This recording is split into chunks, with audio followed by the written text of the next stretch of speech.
Hey there guys, it's Burt from SoftTubes, and this is the second part of my MCU Phase 4 breakdown videos. I did already done the one on all the series they announced, so if you didn't see that and you're interested, check out that one. It should have gone up before this one. But now I'm going to be breaking down all the films they announced, which is their traditional media. MCU has basically been films aside from those attempts by Marvel Television to try and cash in, connect in, which Feige apparently was not down for because he never did it backwards. So let's jump into it. So basically, they announced a fair few films. A lot of these films were already pretty much known. They did announce a few things new, but a lot of it was information in there. If we assume these announcements, as Feige sort of said, do make up the entirety of Phase 4, he sort of implied it did, and anything new announced is going to be Phase 5, it looks like they're doing a 2-year phase from 2020 to 2021, and that might be a good move, because it makes it feel like a bit more of a breath after Infinity War. It's 5 movies, so it's not like they've actually really slowed down at all, but it still does make it feel a bit more like breathing room, like they're taking time to go like, okay, this is this, and then we can work out what's this. So it feels like as a company and as a production studio and all that, they're taking that time to have a breath themselves. There were more surprises here than with the series is, so let's just jump on in. So I'm not really doing these in the order that they were announced at Comic-Con. I'm going to just break them down in the order that they're coming out. So the first film that is coming out next is Black Widow. And this is a film that's typically met with either a finally or a why from people. Personally, I'm a bit in the former category, because I'm, in a lot of ways, because I'm mostly glad to see Marvel dipping back into the more spy film territory that we saw in Winter Soldier. I think it pushes them away from the, like, no, these are superhero films. Like, it's a superhero film, but it doesn't mean it has to be a superhero film. The cast of Florence Pugh as Yelena Belova and David Harbour as Red Guardian has me pretty excited. And, I mean, a lot of that comes down to it means the expansion of the universe. And then the cast also having, I'm going to probably say this wrong, O.T. Feigbennel? Goddamn, I should have checked up his name. And Rachel Weisz and Ray Winstone. Pretty sure Ray Winstone is officially announced. He wasn't announced at Comic-Con though, so I'm not 100% sure on him. But definitely OT and Rachel were announced. That's really exciting. There's a lot of really cool stuff there. OT sort of being like an old contact of hers means that we're definitely going back into our old story. Like, they confirmed that this takes place between Civil War and Infinity War. Probably more leaning towards the beginning of like beginning of that, because we have seen her with the red hair. And so OT being like, it's not a prequel, but then we might get hints of it, or we might see flashbacks, which is really cool. The reveal that the film, like, they revealed like concept art of Taskmaster. Like, I'm not necessarily completely sold on his look. I like that they took inspiration from the comics though. I prefer if the mask looked a bit more skull-like, but that's how it is. But the fact that they've sort of revealed that it involves him is really, really awesome. Taskmaster is a great villain if done right, and will really help expand certain elements of the universe further, as well as reveal, like, doing a good like action villain to be up against. I didn't expect them to show a trailer or a teaser or anything like that. I'm a little surprised when I found out they did show a clip. I didn't fully expect that. That was the most I expected, but I still was like, they probably won't. But, I mean, they still revealed a lot more than I thought they would with the entire cast. Mostly here, it's going to be interesting to see how information flows between now and when it releases early next year. I believe it's May of next year that it's set to release. So it'll be interesting to see what comes out and at what rate. Eternals is one I have cautious excitement about. I love that Marvel are trying out stranger and more obscure properties, and are expanding the universe and all of that, but at the same time there's a lot of risk of it all falling apart, especially because Eternals is taking place in a phase with not a lot of name recognition to begin with, and Eternals has almost no name recognition even amongst most comic readers. Eternals being a cosmic property may lend itself a bit more towards a Guardians vibe, but it is very different in that I don't know if it'll fit the same sort of comedy. So I'm going to be interested to see how it fits in. Like, these are basically genetically made, like, modified gods. I don't know how they're going to fit in exactly with what they've built. It's going to involve the Celestials a lot, which I think is really cool. but I don't know how they're going to go about it exactly. We didn't really learn much about the film itself, but we did get a cast, which I'm not going to go through entirely, but it should be noted that a lot of, most of the characters have been gender swapped or race swapped. For me, it's not really an issue. Eternals isn't a massively popular group. In fact, it's barely had a run of anything at all. It's barely been used. Like, some of the characters have popped up, but then some of them have been changed anyway to fit different things. There's none of the characteristics of any of these characters are related to their race at all. Like, a lot of people are upset online, but it seems a lot of them are more upset with the diversity of the cast rather than any love of the characters of property itself. So it's one of those things where there are definitely some people who do love Eternals and want it to be accurate and then are kind of upset about that, but it doesn't seem like a lot of the people complaining are of that group. This is a film I'm far more excited for than I expected to be.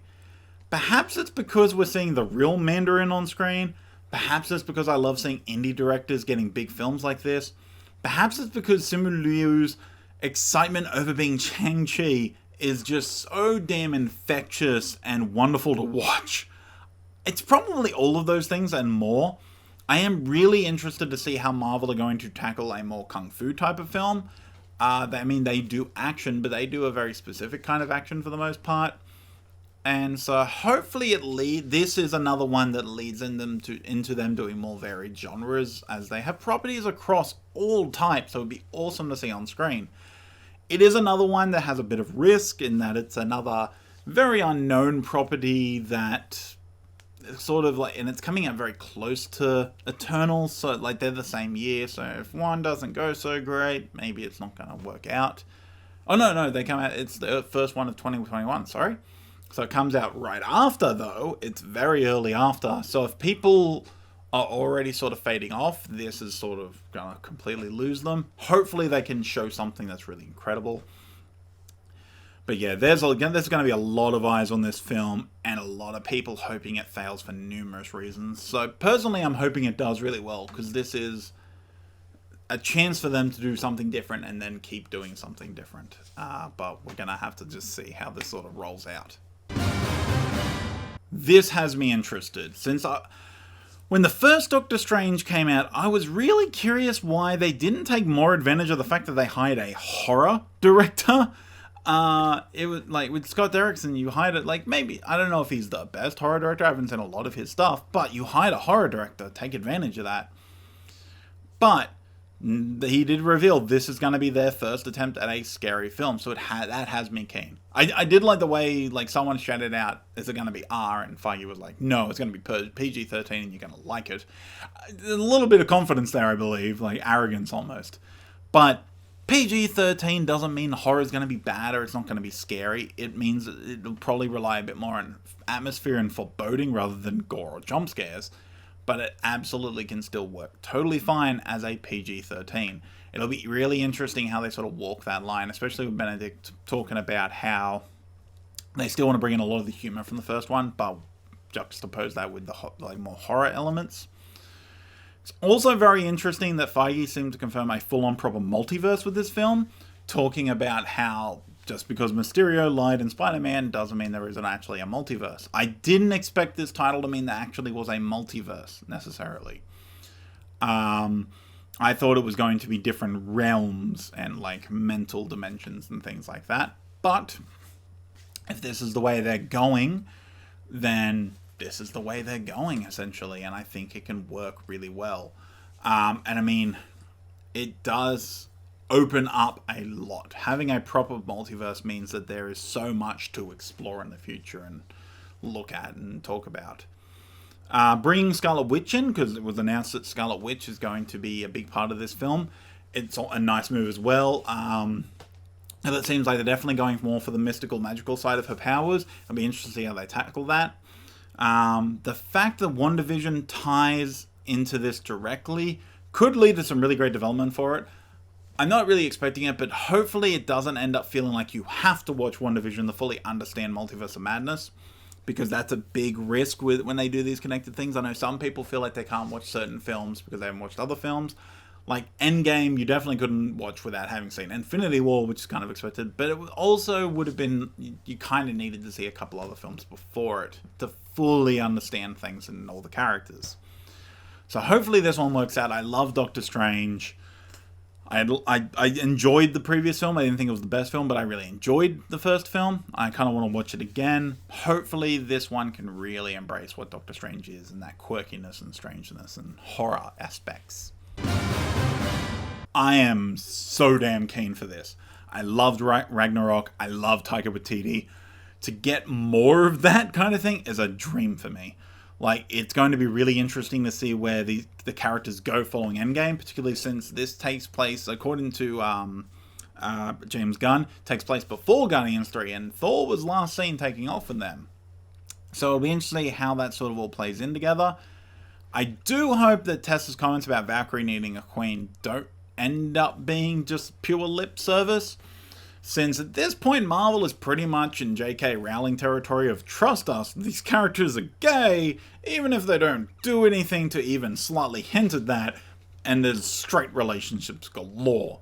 Like, you can keep saying like, oh yeah, no, freaking Dumbledore's gay, it doesn't mean anything, and like, at this point, like, because the assumption is a character is straight unless you say otherwise, but then when you say otherwise without any evidence of it, and then you keep giving all the straight characters relationships, but none of the gay characters you keep talking about, that comes off a bit odd.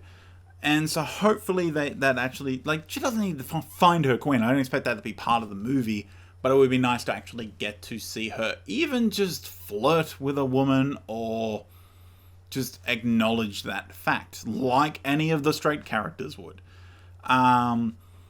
The big thing here, though, the really big thing here, is Natalie Portman returning as Jane and then becoming Thor.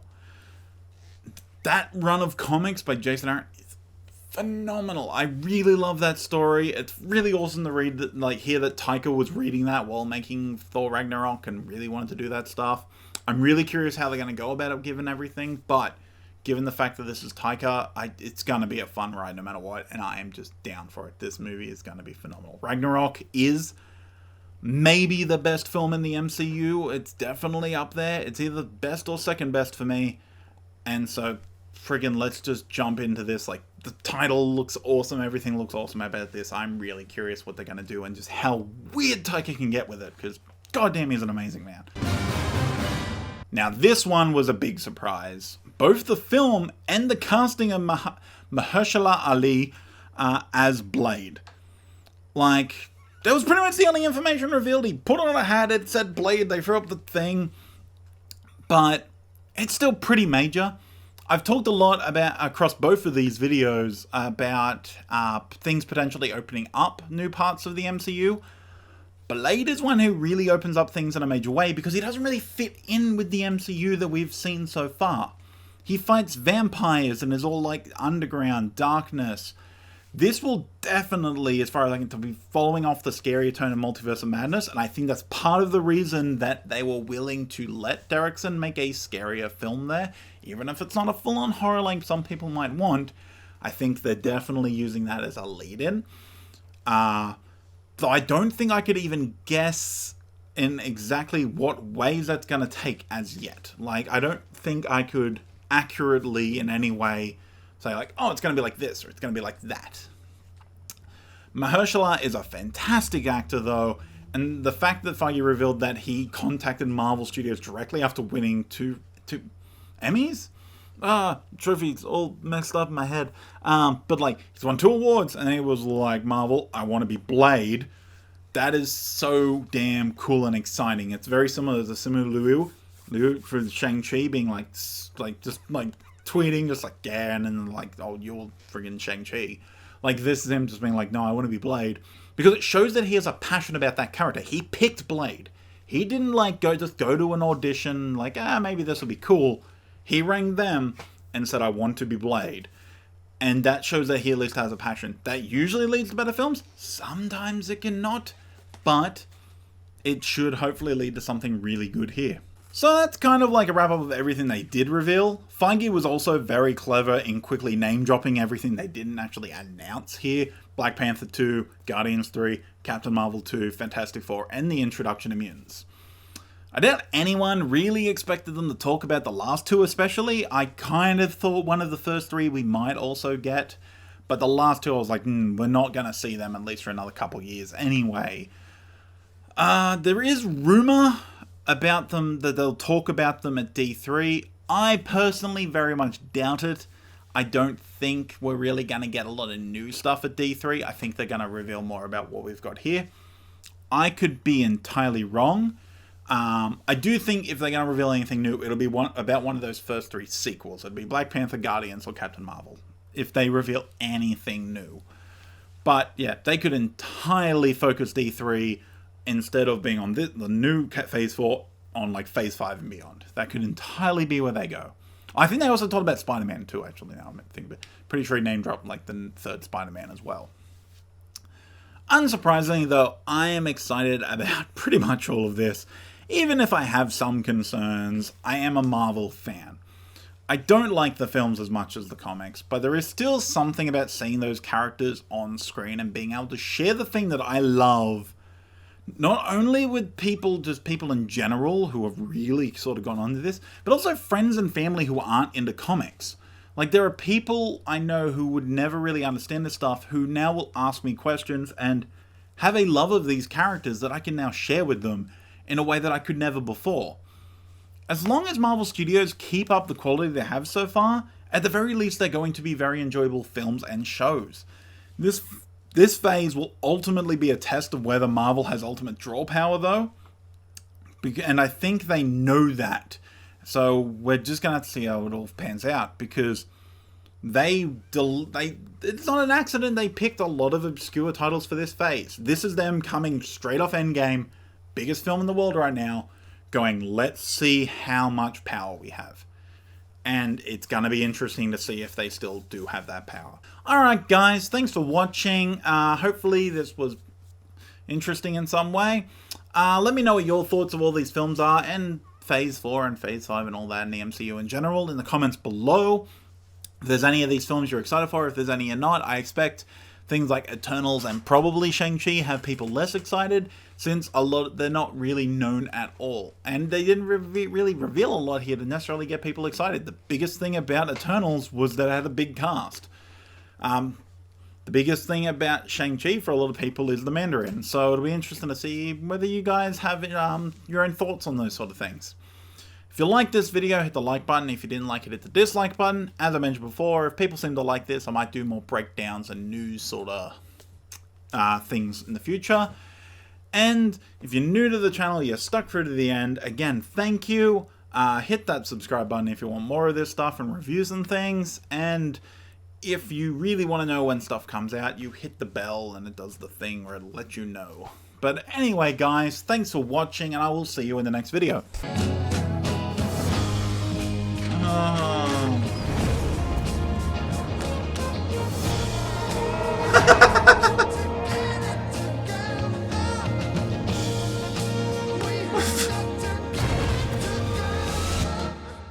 Hey, Jojo, my old friend.